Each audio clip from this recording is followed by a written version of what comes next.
And welcome to Beck's Bug Out Survivor. Today we're looking at the billow top by One Wind. Why? Because I tore my last one in a very high wind storm. It needed a replacement. This is what I replaced it with. It's not as cheap, however, as something heavier.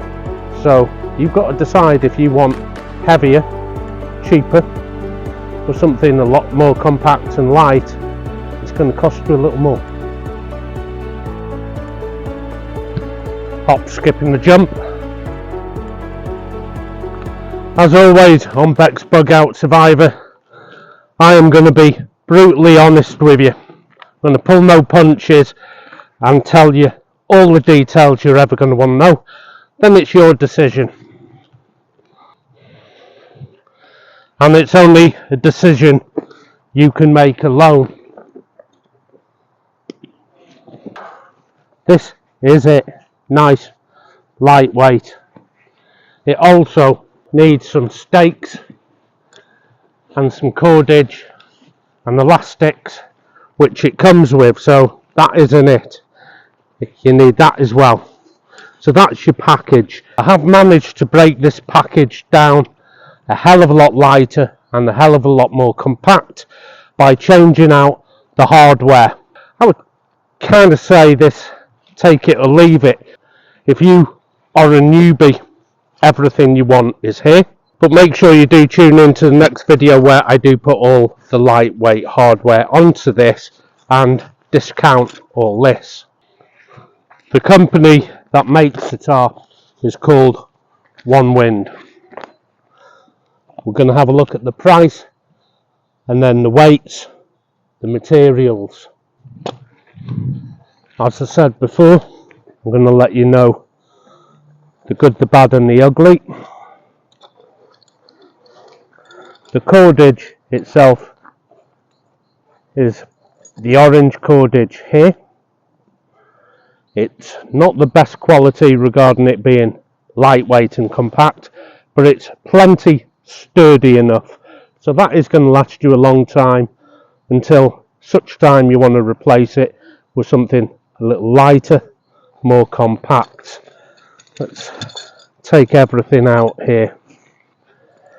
I've put a hank together to show you how it would look, and you would need 4 of them hanked up, made up like that. It came with these alien loops, which I have never ever used in my life and don't plan to. Now on the website it does appear that these are connected to the perimeter here for getting tension. I personally would prefer to tie a knot and then those stay at home. Got 4 of them, 1 for each perimeter. When I first saw this top I assumed I'd only get 2, and 1 would be for the head and 1 would be for the foot for the suspension. You can make doors with this, so they give you this kind of elastic here. Now I've taken mine off because it's all been replaced and updated and upgraded with lighter, more compact elastics and clips. But if I just pull one out, you'll see it is a good quality carabiner. There's nothing wrong with that at all. It's only to close the doors on the tarp, and it has a good quality reflect. Shine a torch on that and you'll know where all your lines are. Nothing wrong with it, but again, just like this cordage, when it's all added up, it's getting bulky. There's some of the bulk I can take out. So to make up one of these here is quite simple. You're given 4 of these little gizmos, give that a squeeze, and as you can see, that they're calling a cable tidy or a cord tidy. So I'll see if I can make you one up. You would just hank everything up like this. I need to feed through here, through the line tensioner.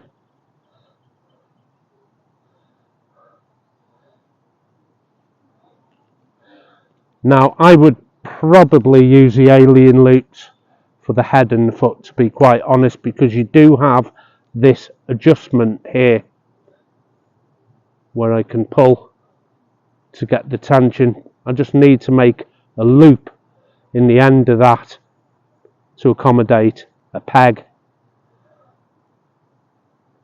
Put that over, squeeze it all up. But One Wind on their website has shown an alien loop being attached. It's not really necessary to get any tension with this alien loop on the perimeter tie outs, because like I said, you already have an adjustment with this here, and if I wanted to tie a loop I could, either an overhand knot or a bowline. I'll just do a quick bowline knot for you, big enough to accommodate the pin or the stake, which does come with the orange loop there, so I'm not going to lose any more of these, but everything's been replaced. So make yourself up some of these, 4, that's all you need, and perhaps you can save the alien loops for your head and foot. I'm just going to take 2 strands for now and see if I can attach them to the top, get them round a couple of trees. And while I do this, I'm going to tell you right now, you can make this into a storm tarp because it has doors. For that, you are going to need 8 pegs, 4 for the perimeter, 2 on each side for the side pull-outs, and then you have an apex, and then you have a dropped gable with folding doors. But they only give you 4 pegs, 4 alien loops, so you are going to need an extra 4 pegs out of your own arsenal to make this into that shape of tarp that is advertised, which is a real shame. I really thought they would provide everything you need, but they almost do, but they are 4 pegs short to make that configuration. And I'm just going to pack everything here and go over to a couple of trees. Comes with quite a complete manual here, so I don't need to show you how to use some of this. Everything is there that you need to know. The configurations you can make, although to make a configuration with the side pull-out requires 8 pegs, not the 4 they give you. But the alien loops, the configurations, everything you need to know is there. Right, let's find a couple of trees.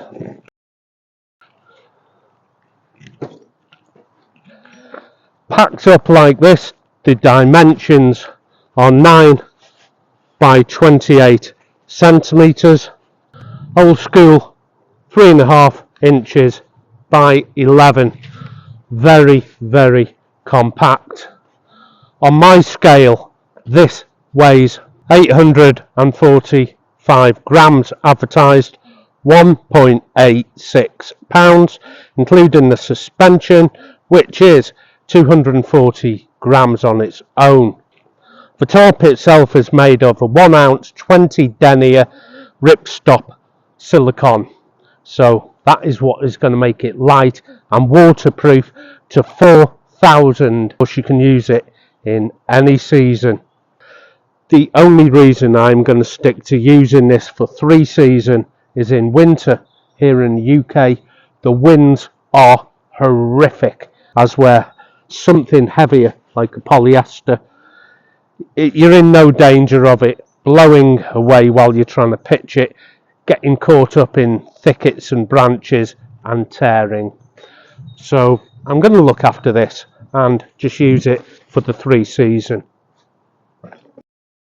Get myself a length for this cord. Now, although it is pretty good cord, it is not the best. It does tangle a little. It's very thick. I just have better. I'm not criticising it in any way, but for now I'm just going to put a quick bowling loop in here, and on the other side same kind of deal. Just pull the end out. You can put whatever knot you want in. To pack it all the way with these orange lines inside the bag, it's kind of doable, but it's just a pain in the ass. Bright orange, you're going to see this, so you're not going to trip over it. I'm going to use my line to do the pull-outs. So this is something of a 45, coming down, if I can, to a 90. Just tighten that up, which means I have a door here which can be closed. So first of all, I go for this point here, which is a pull-out. Down here for the anchor, and obviously for a hammock it would be a lot higher up for me. I'm just putting it at this level because it's easier to film. It does come with all the elastics you want. You don't need to change anything out really, like I have. I just want to change these out so everything is a little lighter, easier to use. And peg that onto there. Even though this is a sill, I can get away with this for them winter nights. Okay, let's have a quick look at the stitching. I'm going to get my glasses on for this. What I expect to see with this being a sill, very, very fine needle punctures from the machine, and the stitch count of probably 3 to 4 mil. This is the hem, and it is double stitched, which is good to see for what is really a budget tarp. And I know 100 quid sounds a lot. That's not a loose thread, by the way, that's just where the machine has stopped. Yeah, it sounds like a lot of money, but believe me, for a sill it's not too bad. And the holes for the needle are really, really fine, so I haven't got big holes where the thread is. Also, the stitch count here is round 3.5–4 mil. It's exactly how it should be. Let's see the corners here. They have a strengthening patch. It's also taped, double stitched, and I really like this effort here on the box stitch. It's a figure 8 box stitch, zigzag stitch in 3 placements, and then a back stitch all the way up there. That also applies to anywhere that has a pull out or a tie out, and as you can see, the wind gets the better of these tarps no matter who makes them. Let's just pull that down. The second part of this video is going to be showing you what I'm changing, what it comes with, to what I'm going to use out of my own arsenal, including the stuff sack, the cordage, the elastics, and the clips and the pegs. I have purchased this tarp with my own money. They haven't given it to me in return for a review. That's how I can be that little more honest and tell you all the pro points as well as some of the negative points also. There's not many negative points actually. So the first thing I did was change out all the hardware, every single bit of it, because the whole purpose of me buying the tarp was that is the only bit of the product that I wanted. I do hear a lot of YouTubers complaining about the quality of the cord and the stakes. However, if you've been at the game a long time, you're going to already have quality pins or stakes and cordage which you can add to your top or your tent or whatever bit of kit you have, and then you just bank everything else that it came with. Perhaps donate it to someone, might come in handy for spares, who knows. I paid somewhere around, I think, £98, but it did include the duty to import it to the UK. Now, if you don't know, that is about 1/3 the price of the product again. So I didn't think that was a bad buy, because somebody else has paid that 1/3 import because they bought in bulk into the UK. If you can, have a look out for a UK seller where you can. And that's the good, the bad and the ugly of this tarp. Remember, you're going to need 4 of your own pins or stakes to complete the setup. One thing I can't do is give you a review because I haven't had the product long enough. So I've got rid of the stuff bag it came with. I've taken off their lines, their attachments, their accessories, or accessories if you're in the United States, and I put on all my own, and that is a different video. So until next time, take care of yourself and see you out there. Happy trails.